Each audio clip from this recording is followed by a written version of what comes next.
जब विवेक और आराध्या अपने कमरे में थे, अचानक कमरे की लाइट बुझ गई।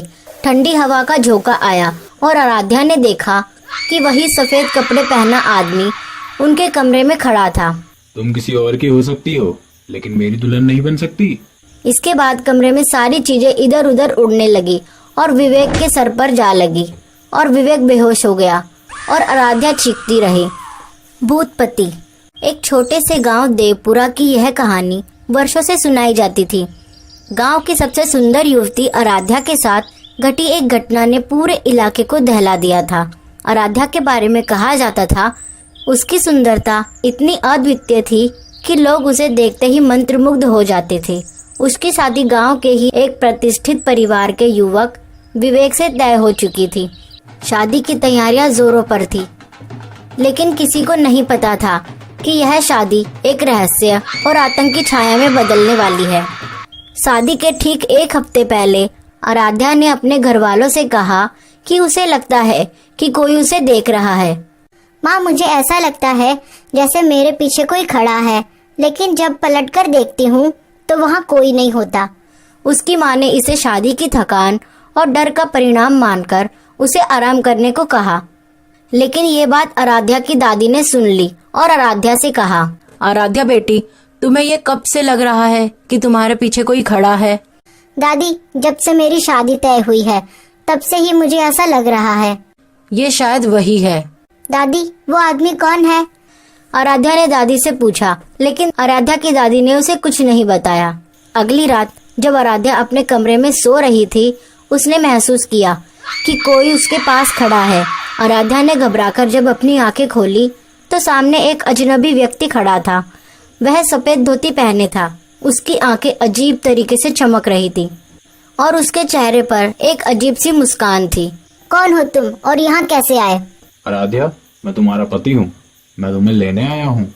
आराध्या ने चीखकर अपने परिवार को बुलाया, लेकिन जब तक वह कमरे में पहुंचे वह आदमी गायब हो चुका था। इस घटना के बाद आराध्या बहुत ही परेशान रहने लगी, लेकिन जब आराध्या की दादी ने उसे इस तरह से परेशान देखा तो उसे एक बाबा के पास ले गई। बाबा, मेरी पोती को एक परछाई दिखाई देती है।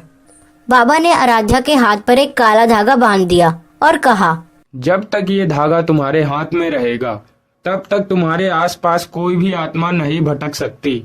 और जल्दी ही आराध्या की शादी का दिन भी आ गया। शादी के दिन आराध्या की दादी ने पूरी कोशिश की कि आराध्या सुरक्षित रहे। शादी की रस्में शांतिपूर्वक ढंग से पूरी हुई। विवेक और आराध्या की विदाई हो गई और वे अपने नए घर पहुंच गए। शादी के बाद की रात को जब विवेक और आराध्या अपने कमरे में थे, अचानक कमरे की लाइट बुझ गई। ठंडी हवा का झोंका आया और आराध्या ने देखा कि वही सफेद कपड़े पहना आदमी उनके कमरे में खड़ा था। तुम किसी और की हो सकती हो, लेकिन मेरी दुल्हन नहीं बन सकती। इसके बाद कमरे में सारी चीजें इधर उधर उड़ने लगी और विवेक के सर पर जा लगी और विवेक बेहोश हो गया और आराध्या चीखती रही।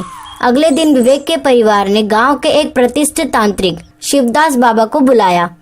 शिवदास बाबा ने कहा, हमें आत्मा को बुलाना होगा और पता लगाना होगा कि वो क्यों आराध्या के पीछे पड़ी है। आराध्या को एक खास पूजा करनी होगी जिसमें वह आत्मा से बात करके उसे शांत कर सके। पूजा की रात आ गई। तांत्रिक ने अपनी मंत्र विद्या शुरू की। थोड़ी ही देर में विशाल की आत्मा प्रकट हुई। वह बहुत गुस्से में था। क्यों रे, क्या नाम है तेरा और तू क्यों उस लड़की के पीछे पड़ा है? मुझे धोखा मिला। इस लड़की ने मेरे साथ धोखा किया। इसने मुझे वादा किया था कि हम दोनों शादी करेंगे। आराध्या ने साहस जुटाकर उससे कहा, मैंने तुमसे शादी का वादा नहीं किया। तुम क्यों मेरे पीछे पड़े हो? याद करो, बचपन में तुम्हारा एक दोस्त था जिसके साथ तुम सारा दिन खेलती रहती थी और तुमने उसे वादा किया था कि तुम उससे शादी करोगी। मैं वही बच्चा हूँ।